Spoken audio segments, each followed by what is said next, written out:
everybody. Welcome to the Hallmarkies podcast. I'm very excited today. We have a very unique interview for you today. Normally we have a lot of actors, we've had directors, we've had things. Today is our first artist that we've had on the podcast. And I'm really excited we haven't really talked that much on the podcast about our merch store. And today we are announcing we have 5 new Christmas designs that are part of our merch store that I'm really excited about, that aren't really all that Hallmarky except for being about Christmas. And I had them commissioned by a talented artist named Jessica Miller. And so I thought it would be fun to have her on the podcast, and we can find out a little bit more about her process and just talk about Christmas and fun stuff. And it's going to be great. And so Jessica, thanks so much for coming on the podcast. You're welcome. It is truly an honor. I'm super excited. Oh, great. So why don't you introduce yourself? Tell us a little bit about how you became an artist. Sure. Well, I am a completely self-taught artist. I started way back when I was a little kid. I used to try to draw The Little Mermaid constantly, and it just became a passion of mine. I've been drawing, I tell people, since I could hold something in my hand. Mm-hmm. And it's just followed me through school, through life. I've just always continued to draw on notebooks. Anything I can get my hands on, I'm probably drawing on it. And it's gotten me in trouble quite a few times in my school days. Yeah. And that's kind of it. So you love Little Mermaid too, huh? I do. I have a Little Mermaid tattoo on my leg. Oh my gosh. It's quite big. My mom does not like it. I told her, I'm an adult now. It's my tattoo. Yeah. I actually worked very briefly. I did an internship for the Walt Disney Company in Orlando, Florida. So I got to live out all of my mermaid fantasy there. That's so cool. Well, this is a crazy coincidence because I'm actually, the night of this recording, going to see The Little Mermaid on the big screen at the AMC. They're doing a week where you can see The Little Mermaid for 30th anniversary. And I'm so excited because I love The Little Mermaid. I've had my picture taken with Jodie Benson because I love her so much. And, oh my gosh, I'm so jealous. That is like my bucket list to do, is to meet Jodie Benson. I keep missing her at like comic conventions and I get mad every time. I hate doing photo ops. They're just not my thing. I find them kind of awkward, and like it's so expensive for what you get. And I would just rather go to a panel where I can hear them talk than like spend $90 to spend 30 seconds with somebody. But for Jodie Benson, I did it. I have only done it twice. I met Elijah Wood and Sean Astin from Lord of the Rings last year, and I embarrassed myself so badly. I'm not good in front of celebrities. The minute I walked up to Elijah, I was like, I was in love with you as a child. And then I was like, oh no, this is why I don't talk to them that much. I avoid it because I just embarrassed myself. What did he say when you said that? He was just like, okay. Oh my gosh. I don't know what that was. He just smiled and he was like, oh, thank you. I was like, oh, okay. Yeah. And then you got a picture with them, or? Yeah, and then I got a picture, and Sean Astin was so nice. He called me princess. He was just so gentle and kind. And then I embarrassed myself in front of Elijah, which classic. Well, I'm glad that Samwise lived up to his reputation. That's good. Yeah, it was so exciting to meet Jodie Benson and hear all about the making of Little Mermaid, because it was the first movie that I ever really fell in love with. It's the first music that ever really spoke to me, and I still love it. There's a lot of people who I feel like are pretty, I don't know, kind of harsh on it. But I don't know, just Ariel's story of not feeling at home. And people are like, oh, she gave up her fins for a man. I'm like, not true. She wanted to do that before the man. That's right. When I tell people, I'm like, she wanted to go up there before she met him. Yeah, she sang part of there. She sang part of her world before she even had seen Eric. So, Exactly. and you don't collect like a whole grotto full of human stuff over many years and not have it be a really important like passion. And so her stories always really spoke to me. And some people are like, "Oh, she's annoying." I'm like, she is, rebellious and stuff, but like Triton is a lot. I mean, He it's. is. He's a lot. I mean, what do you expect her to do when he destroys her whole grotto of stuff and he has a little like Exactly. little fit and then So rude. yeah, so rude. And then of course she's gonna go when Flotsam and Jetsam are like, come, whatever, she can solve all of your problems. And listen, there are worse princesses out there. There's like Snow White with her voice. Like, come on. Is Ariel really the worst? No. Somebody out there is going to be like, Snow White's my favorite. And get or really Pocahontas, mad right who literally, like, she's responsible for the death of a human. Exactly. Yeah, so way worse. So yeah, and did you know that Jodie Benson did the Vanessa voice? Yes, I'm really such cool. a movie dork. I know all like the little behind the scenes things. I have like 2 copies on DVD. Yeah. I have we could have so a whole much Little Mermaid podcast, which we probably should. But yeah, in fact at D23, I just came back from there in August. D23, they had a 30th anniversary celebration of Little Mermaid. It was so amazing. They had Jodie Benson, of course, singing. They had Leigh Cravalho came on because she's gonna be in the new live. Beautiful. Yeah, so that was great. And then they had a video from Pat Carroll, who was the voice of Ursula, and she is a delight, hilarious. Exciting. So it's the best. I absolutely love Little Mermaid. And do you know that they animated 1 million bubbles? Yes. To make it all of those animation cells, it took like 116 for like 3 seconds worth of screen time. It's insane. Yeah. And they were actually, this was kind of their Hail Mary, was Little Mermaid, because things hadn't been going well. Was tanking. Yeah. And people were and it revived it. Yeah, Jodie said that people were boxing stuff up. It was like literally the last hurrah, and then it was a huge hit because it was amazing. And the rest is history. It began the Disney Renaissance for all the classic animated movies of the 90s, like Beauty and the Beast and Aladdin, Mulan. Yeah.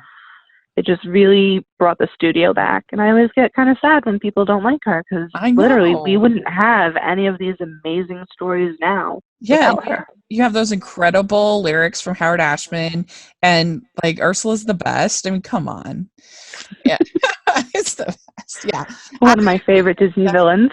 Oh, she's so good. The best. And so I love A Little Mermaid so much. But yes, so Christmas though, I mean, everybody's a fan of Christmas, but of course, as far as Christmas movies and things like that, was that a tradition that you guys did growing up? You watched a lot of Christmas movies. I was obsessed as a small child with The Santa Claus, starring Tim Allen. That was I probably watched that when it wasn't Christmas. I don't know what clicked in my head, but it was so perfect. I was obsessed with it for years. I had a little VHS that I think I took to show and tell one year. Just kind of like, look at my movie, guys. And then from there, I've always loved watching the traditional claymation movies, like the Rudolph and the Santa. Yes. Oh my God, those are so. I love a good vintage Christmas. There's just something so, I don't know, just so cozy, and it's just, I love vintage Christmas things so much. I have an aunt who has vintage Christmas ornaments, and I'm obsessed with them. One thing that's funny about the Santa Claus is that I, for years, thought that Santa Claus had an E at the end. That Claus had an E at the end because of the Santa Claus. It's because of that movie, because I literally took forever to figure it out, and it just didn't click in my head as a kid, because why would it? And then as I got older, I was like, oh wow, Yeah. That's not the right way to say it, huh? It's not the right way to spell it. But yeah, that one is a fun one. I enjoy it. The sequel's not as much. No, I've tried watching the sequels because they come on Freeform. It used to be ABC Family. I still call it ABC Family sometimes. They're not as good. They're a little weird. Some movies don't need a sequel. I'm a very firm believer in that. If you get it right the first time and it doesn't come out good the second time, just don't do it again. Yeah, agreed. As an adult now, though, I love Christmas with the Cranks. Christmas with the Cranks is on Netflix, and it stays in my Netflix list all year round. Mm-hmm. My boyfriend and I watch it randomly all the time. We quote it to each other. It's great. It's one of those movies that just fits all year round because it has such a great cast and such a great story. It just Tim Allen just does something with comedy for me, apparently. That just makes it hilarious. That's true. He's in both. He's just that relatable dad figure. Mm. The only thing about that movie, it's like, why do these people care what they're doing? Like, that's I know. What town are they living in? Yeah. I don't want to move there. It's like, calm down, Dan Aykroyd. Like, what is wrong with you? No. That's cool. Yeah, I certainly grew up watching a lot of Christmas movies. The Miracle on 34th Street, It's a Wonderful Life is probably my dad's favorite movie. But I feel like, movie. Yeah, and then you got White Christmas. I didn't watch A Christmas Story until I was older, but I really enjoyed it. It was not my mom's sense of humor, but I really thought it was funny. And so that's a really good one. And we did watch National Lampoon's Christmas Vacation. Yes. My grandma, it was like the best thing that you could ever do in life was to get my grandma laughing, and she would just, to the point of just, you were worried she's going to stop breathing. She was laughing. She would laugh so hard. And there's 2 scenes in that movie that she would die laughing. And it was so funny. Particularly the 2 scenes is the, they asked you to say grace. Grace. Then she starts saying the Pledge of Allegiance. Oh, I love that one. And we would talk to, my grandma would be like, Grace. They want you to say grace. And she would laugh, and because her hearing wasn't the best. And then the other scene is when that squirrel pops out of the tree. Oh my gosh, yes. Oh my gosh. I laughed so hard. I think of that every time my mom gets a real Christmas tree for her home. I always look at it and I'm like, a squirrel could pop out at any moment. Yeah. You could be the next Chevy Chase right here. She's like, don't joke about that. Yeah, that one's a really, really good one. Yeah. And then my other really strong memory is definitely watching Home Alone when I was, I went to the theaters when I was, I think, 10. 9 or 10. I was with my grandparents in California on a trip, and my grandma used to take us on a trip when we were 10 years old. That was like our own special little trip. And so I got to go on that trip to California and go to Disneyland, which has always been, one of my favorites. And we went and saw Home Alone on that trip. And it was the first comedy that I ever really remember connecting with and just laughing so hard. I remember just dying in the aisle, like just laughing so hard. I still think it's hilarious. And I still think it actually, as an adult, I can see there's a real sweetness to it that I think you miss when you're a kid, just laughing. But yeah, there is. I love the Home Alone movies. Yeah. The first 2, not the other one. I know that there's one with a different kid. It's not Macaulay Culkin. Right. And then Disney's going to reboot it. I have strong opinions against that because the original Home Alone is such a nostalgia bomb for so many people. People who saw it like you in the theater, and then people who got to grow up with it and have it as part of their Christmas tradition, or if you're somebody like me who watches Christmas movies sometimes in August, because why Right. not? Because it's on. It's just such a great movie. As a kid, you connect to Kevin, and as an adult, one, you're like, how would I ever leave my kid alone and get on a plane? But at the same time, you still get to laugh and enjoy it. Because this kid really outsmarted two burglars who were way too determined to get into that house. Right. Like, what is in this house? Like, why are they? Yeah. It's just it's very voyeuristic. It's for a little kid. The idea of at least if you're an independent kid like I was, where you want to do things on your own, you want to the idea of being home alone is a really great fantasy kind of idea, and yeah, protecting the house and yeah, especially scenes like keep the change, you filthy animal, when you're a little kid. Oh my gosh, it's hilarious. I have an ugly sweater T-shirt with that on it. And Oh, I you do? love it. I'm gonna wear it to Disney in November when we go for all the Christmas stuff. I'm so excited for that. Jealous. I'm hoping I could get out there the end of December is kind of my little gift for surviving Christmas Hallmark podcasting. And then I'm hoping I can get it. Everyone deserves a gift, and everyone definitely deserves some Disney magic. Yes. I was able to go in August, and that was really, really fun for D23. That's exciting. But yeah. I've never been to D23. I've never gone West Coast, but it's on my list of things to achieve in the company. Yeah.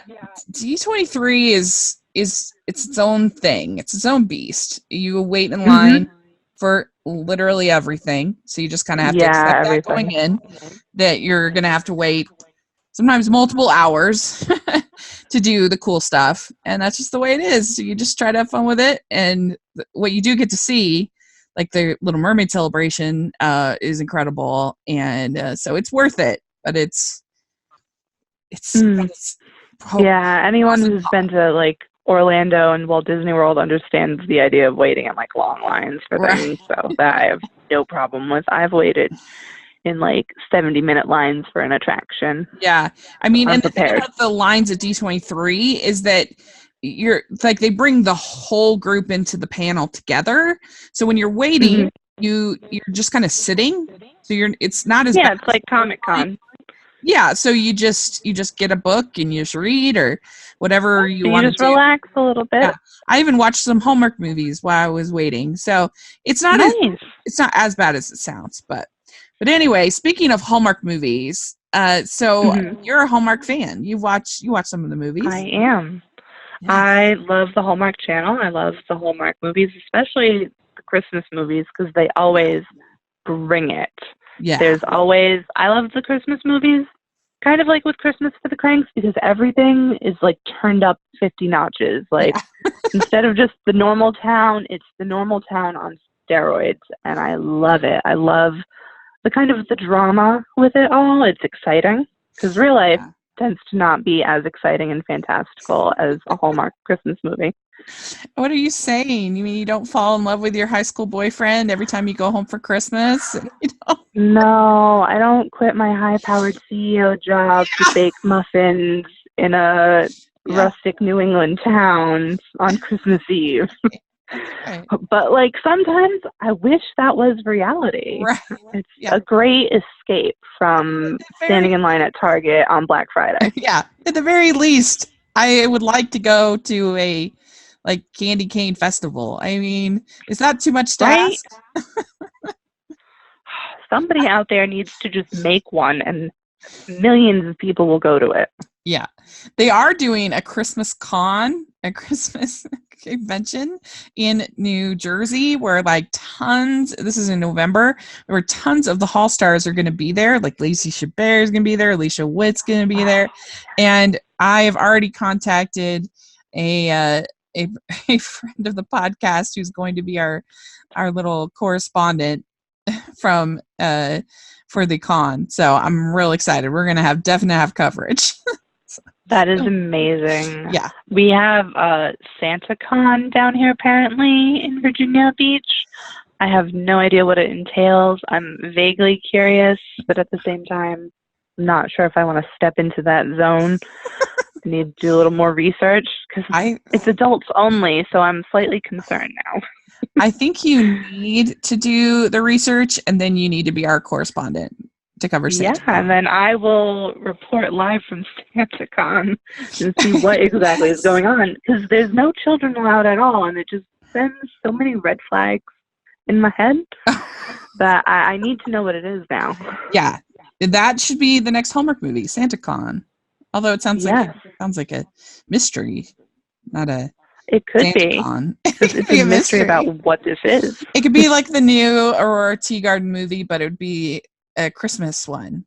Aurora Teagarden mystery, SantaCon. Love it. It could be a mystery. It could be crime. Who knows? You have to watch to find out. It would be so good. So have you been able to watch any this year at all, or not yet? Since we've been kind of moving around, I haven't had a whole lot of time to enjoy some of them, which annoys me because I missed the Christmas in July, which is just tragic. Yeah, it's not so tragic. It's not very good. The new Christmas in July movie, but yeah, it's been a pretty decent year. Like, there's not that many that have. I kind of joke on the podcast that they took me to a dark place. The bad ones. There haven't been that many terrible ones, but there were quite a few good ones. I definitely recommend Love to the Rescue. That one was very good. And then I really liked One Winter Proposal because I loved the first one, One Winter Wedding. And or One Winter Weekend. And then I also really liked one called True Love Blooms, which was way better than the sum of its parts, if that makes sense. And yeah, there's been quite a few fun ones this year, and we're looking forward to the Christmas season. And do you have any classic Hallmark movies that you like? I don't know if this counts as a classic, but I'm a huge Lacey Chabert fan. Like, every Hallmark movie she's in tends to be my favorite. Like, I'm going all the way deep cuts back to, like, Mean Girls. She's been my favorite actress. And I'm obsessed with, what is it, Christmas Wish? Why do I never remember the name? I'm always like, that one Lacey Chabert movie, you know. And my mom looks at me like, what? I don't know. A Wish for Christmas. There we go. Okay, is that the one where she can't tell a lie, kind of? It's the one where she ends up, she makes a wish to Santa that she'll have the courage to stand up for herself in her crappy job. Yeah. One of those things. Yeah. It's one of those things that has a time limit on the wish. There's drama, there's all kinds of craziness, and she's just adorable. Like, she makes my Christmas movie. Yeah, I like that one. Such a believable actress. Well, and Paul Green is so charming too. That one. So he's really good. And so yeah, I like that one. I like Matchmaker Santa with her. That one's really good. And I like Family for Christmas, the one where it's kind of a family man story. Yeah. And so that one's good. She gets to see what her life would have been like if she made a different decision. I'm not a huge fan of her Mariah Carey movie, The Christmas Melody. That one's not my favorite. It's not her fault. No. Have you seen All of My Heart with her in it? It's called All of My Heart. It's not Christmas. I might have. I'm horrible with names. I always think of like the plot line. I'm like, does this sound familiar? Yeah. They all do kind of sound. Kind of like, I watch them in like a binge watch, so after a while they kind of just blend in together for me. I'm like, that one movie with that person and that time. Yeah, it's really cute. I'll get it eventually. All My Heart. It's with Brendan Elliott, and they both end up inheriting this inn or this house, and so they don't like each other at first, and they have to renovate it. And she's sort of the country girl, he's the city guy, and it's cute. It's well done. That was cute. Yeah, I recommend it. I think you'd like it. Did you get to see Pride, Prejudice, and Mistletoe? Yeah, it wasn't my favorite. I didn't love it.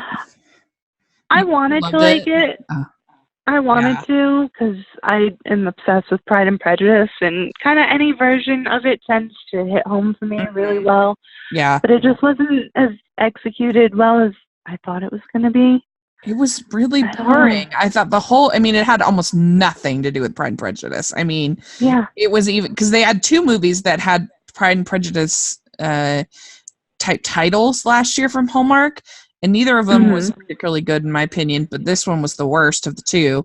And I mean, it had almost nothing to do with Pride and Prejudice. And like, really, if you're casting a Pride and Prejudice, and you want a Darcy type figure, the last person I would ever think of is Lacey. She's too sweet, too nice. Like in the other one, Jessica Lowndes is in the movie. She's not the Darcy character, she's the Lizzie character, but someone like her makes way more sense for a Darcy type character than Lacey Chabert. So it was like problematic just from there, but I just felt like the whole movie was them planning this party, and I'm like, I don't get to go to this party. It's a simple event. It doesn't need the whole movie to plan it. Come on. It was just, there was just not, I don't know, it just wasn't my favorite. And she did one last year that I did like though, called Moonlight in Vermont. That was cute. There was this whole Maple Festival. I guess that was 2017. Whole Maple Festival. And I thought it was actually a pretty well done script for Moonlight in Vermont. And I liked one she did this year called Love, Romance, and Chocolate. That one was pretty dreamy, and it was all set in Bruges in the Netherlands. That's exciting. I like that. Yeah. And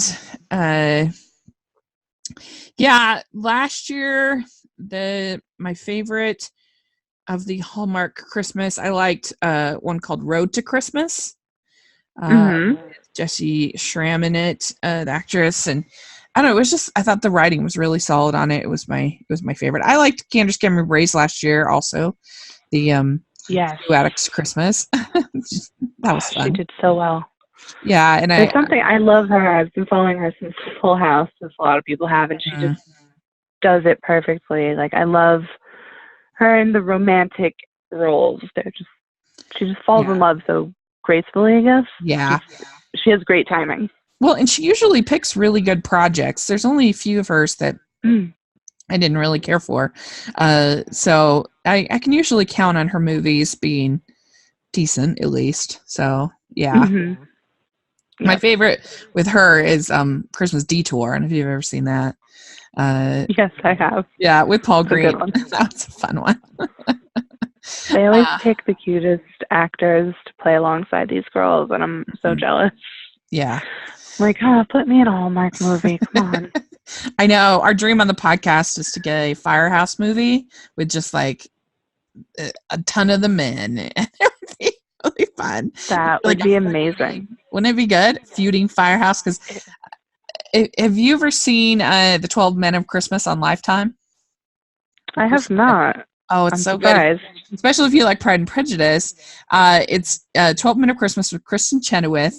And it's she plays this this advertising person that ends up having to she moves from New York to Montana, and she ends up starting this calendar for the search and rescue team to try to sell. And it's kind of a slightly racy calendar.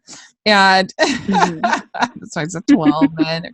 And there's sort of a little kind of Pride and Prejudice type plot with her and one of the rescue guys. And it's really fun. I love it. But I would love to take that kind of sounds fun. Yeah, I would love to take that kind of dynamic and have it in Hallmark. That would be the best.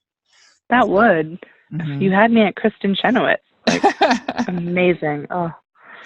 Yeah, and it's going to be she's going to be on Hallmark this year, which is very exciting. Her first Hallmark movie. She's going to be on the Hall of Fame movie she's going to be on, which is exciting.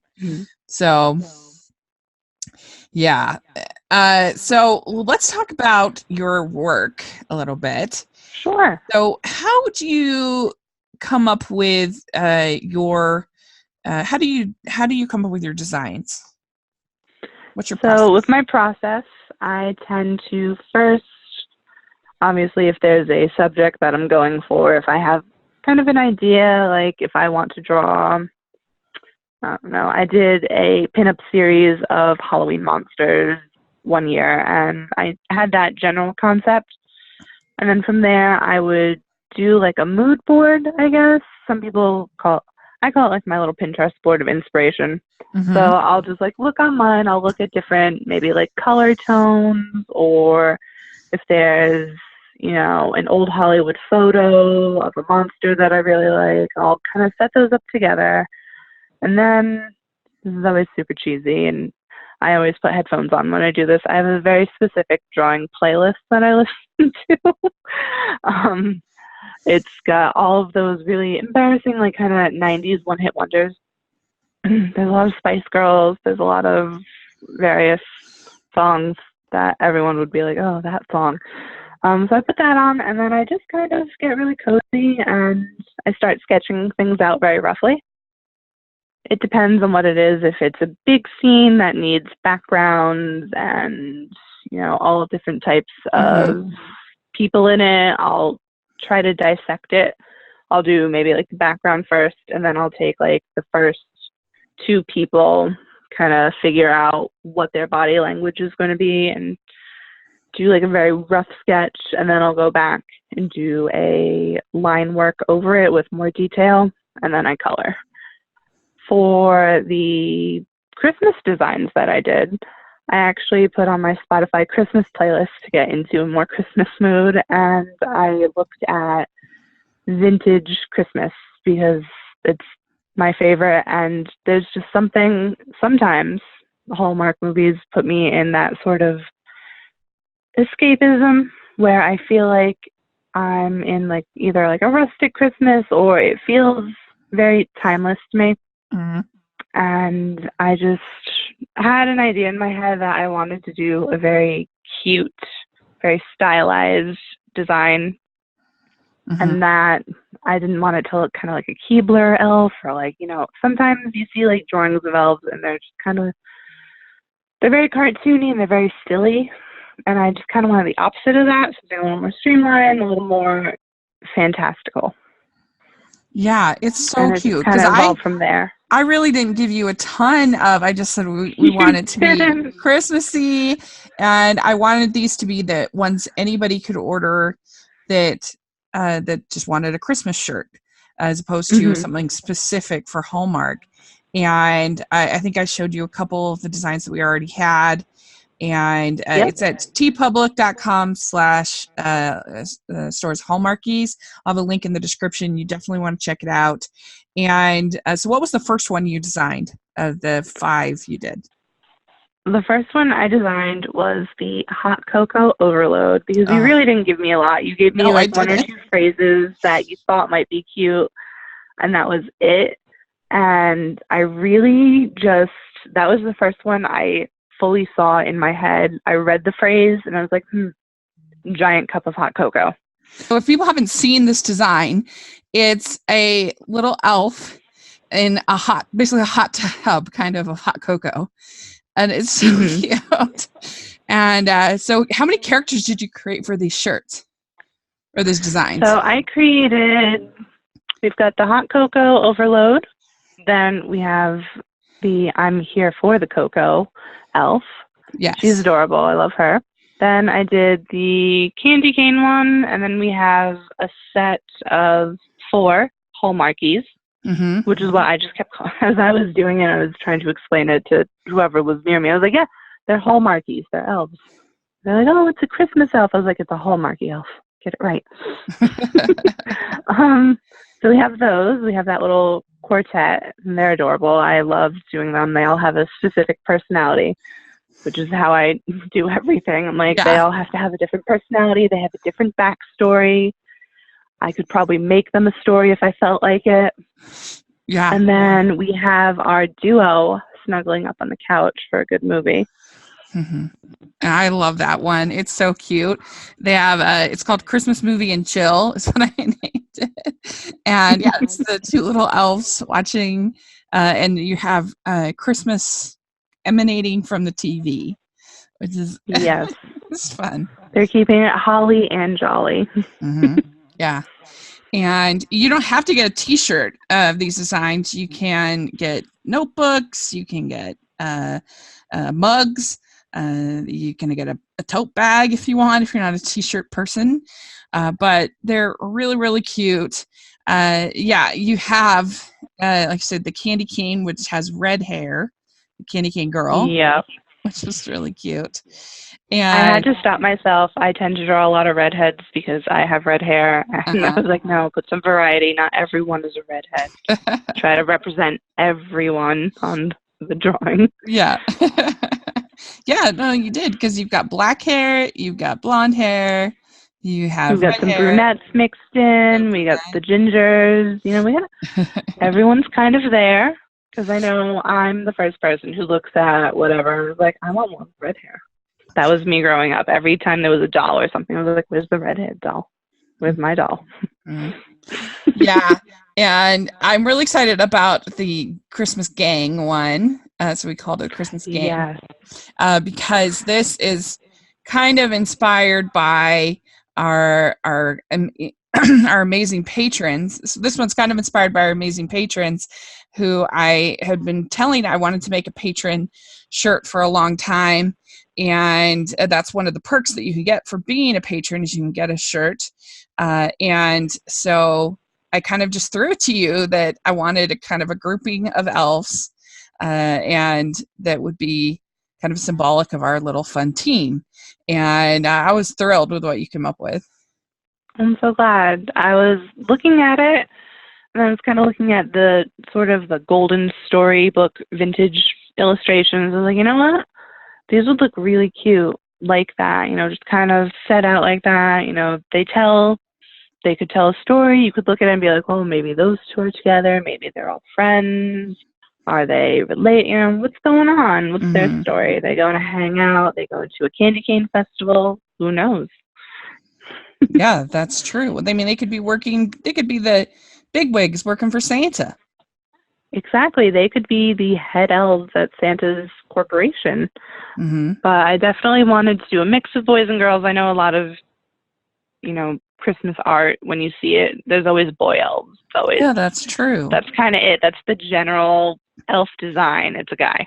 Mm-hmm. I was like, you know what? That's cool. We could do some guy designs, but I'm throwing some girls in the mix too, because Christmas dresses are adorable. And I was like, I need to draw some cute little fluffy dresses right now. Well, and I like how you have the green and red and then also the blue in the elves. That's really cute. Yeah, I know that red and green is the traditional Christmas color, and, you know, sometimes you add some gold and some silver.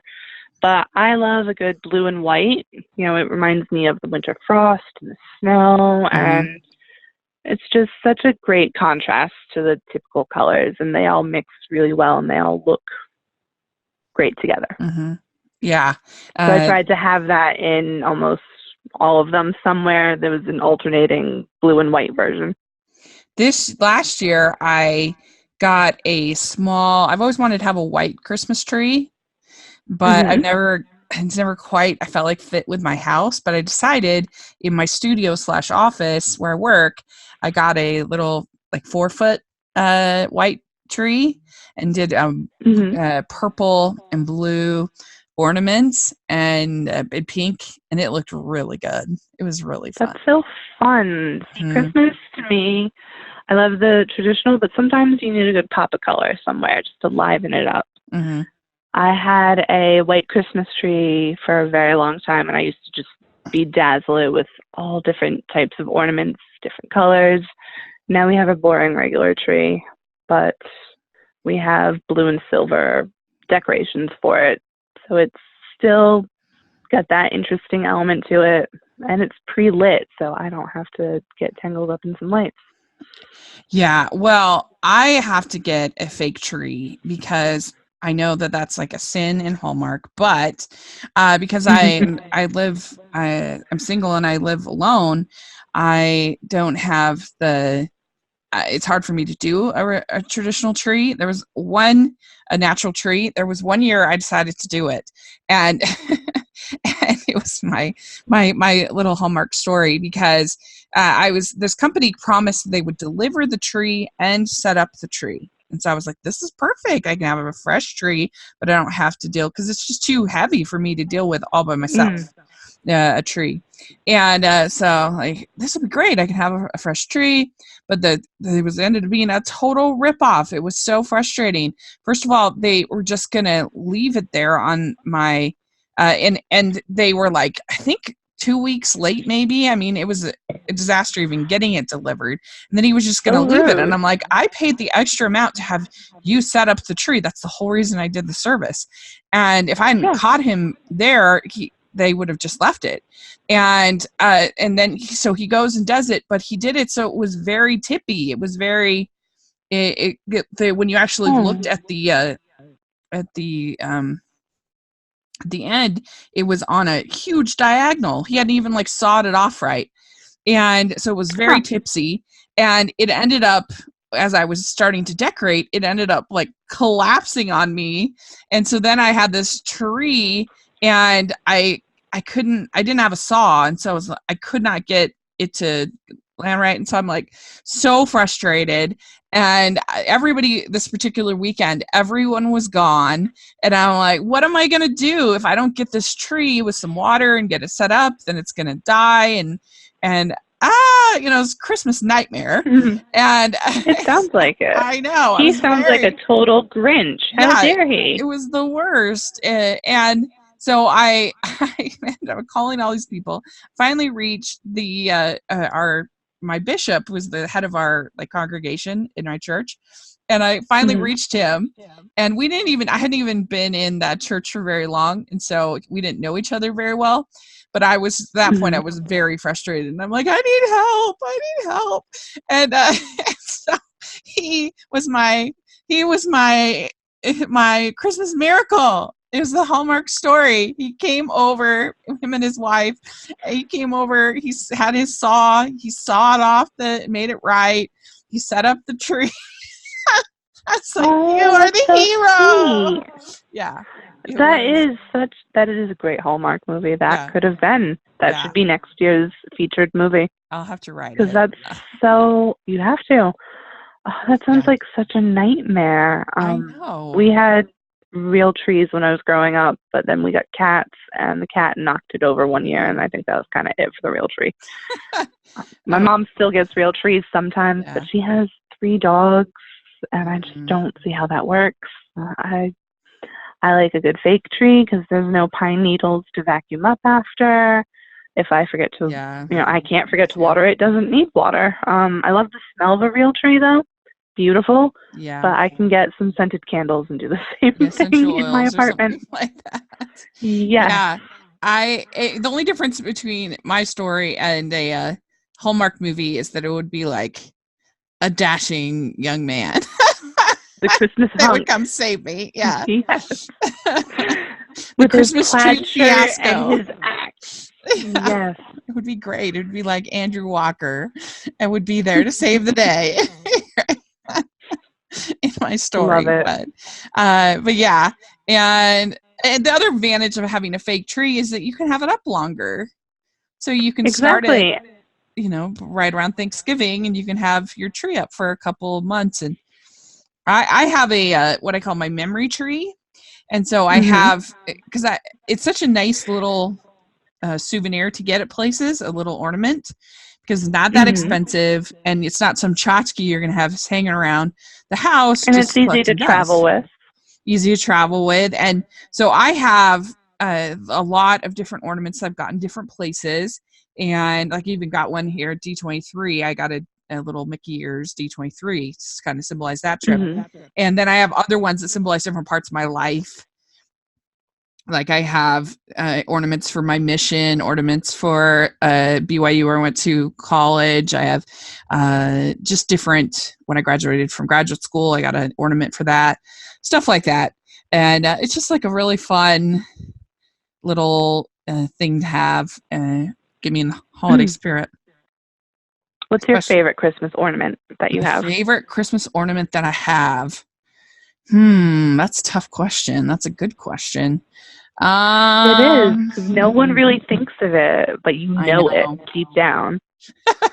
I really love one that I have that I got in New York City on a trip that I took out in 2006 during the Christmas season, because I have a lot of fond memories of going to New York City during the holidays, particularly in 2000. In the year 2000, I went with my grandmother and then my cousin Lisa, and Lisa had always had sort of chronic bad health, but she'd been doing so well, and we took this trip and we had a great time. We went to the Christmas Rockette Spectacular, and to everybody's shock, Lisa actually passed away the next April. And so that trip has always been really special to me. And just Christmas in New York has always been really special to me. So I have a beautiful Christmas in New York ornament that's hand painted, beautiful globe kind of ornament with the skyline of New York and Central Park and all of that. And so I love that one. That one's probably my favorite. That sounds like a very beautiful ornament. I do love New York, and I love it even more at Christmas. Yeah. It's just so magical. Yeah. And but I love it all. Like I look at all of them and I have different memories of different parts of my life, and it's just so fun. And especially when I'm so busy now at Christmas, it's really nice to have that one thing that's kind of calming and reminding me about Christmas. And because I joke that they should make a podcast. They should make a Christmas movie about a podcaster who's jaded covering Hallmark Christmas movies. It would be very bad. She goes to this little town on an assignment, and she falls in love and finds the Christmas spirit again. Yes, that is the new Hallmark movie for the millennials and for today's age. It's not the frazzled CEO; it's the frazzled podcaster. I love it. Yeah, I think it would be a big hit. I do too. That sounds interesting. Yeah, that you're just so much coverage of Christmas that you're done. Yeah. But what we like to do when we end our interviews is we have these kind of fun, silly questions. And I'm actually going to give you, since you designed these Christmas designs, I'm going to give you the Christmas version of we call them the Teen Beat questions. And so it's pretty fun. Okay. The first question is, what is your favorite holiday drink? Oh, gosh. My favorite holiday drink is probably the adult version of eggnog. That's a classic, my favorite. Put a little spiced rum in it, and you're feeling the holiday spirit. There you go. All right. Good drink to sip on a cold night. Yeah. Okay. What is your favorite holiday cookie or treat?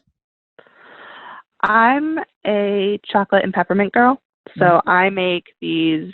They're basically like a double chocolate chunk cookie, but they also have peppermint sticks broken up into them because I am obsessed with candy canes, and I'll buy like the box of 600 from Target and eat them all year round. So that's my favorite cookie to make that I made, but you can't go wrong with the classic sugar cookie that you've made with your family and have fought over the icing and the decorations with. Yeah. Like that is peak Christmas for me, is being at like the kitchen table with my mom, and we're both decorating a Christmas cookie, and she's looking at me and she goes, "Yours is ugly." And I'm like, "Oh, yours looks like a cat spat it out." We're fighting over it and ribbing on each other. Good natured, I want the pink frosting. She's hoarding the pink frosting. Those are my favorite classic cookies. A little catty cookie baking never hurt anybody. It's good it's for the family. It's good. Yeah. Okay. What is your favorite Christmas song or carol? I love Jingle Bell Rock. I know, as everyone does, all the words to it. I think I've loved it. I've loved it even more since Mean Girls because they have that scene where they do the Jingle Bell Rock dance, and it has always been a thing of mine where I'm like, one day I'm going to get to do that dance somewhere, and I know it. I'm ready for it. Home Alone, too. That's when he has the Michael Jordan Yes. and all that, yeah. That's a good one. And the little mannequin in the corner dancing, yes. Yes, that's right. Okay, what is your favorite holiday tradition to do every year?